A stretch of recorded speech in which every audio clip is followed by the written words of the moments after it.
क्या अब उपराष्ट्रपति पद से हट जाएंगे जगदीप धनखड़? क्या विपक्ष सभापति जगदीप धनखड़ से उनका पद छीन लेगा?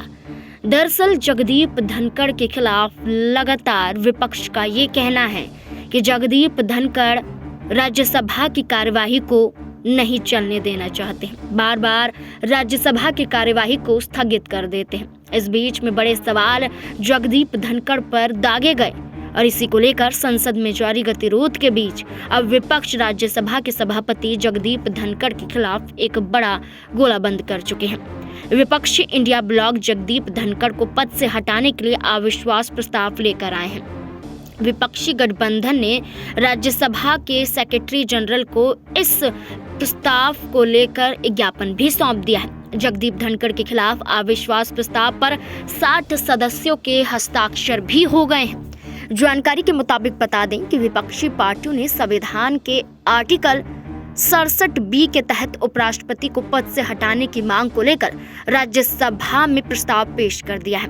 ये प्रस्ताव उपराष्ट्रपति को हटाने की मांग को लेकर लाया गया है, जो राज्यसभा के पदेन सभापति भी हैं।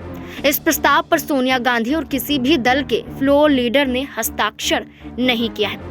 कांग्रेस की ओर से जयराम रमेश, प्रमोद तिवारी के साथ ही तृणमूल कांग्रेस के नदीम उल हक और सगारिका घोष ने प्रस्ताव राज्यसभा के सेक्रेटरी जनरल को सौंपा।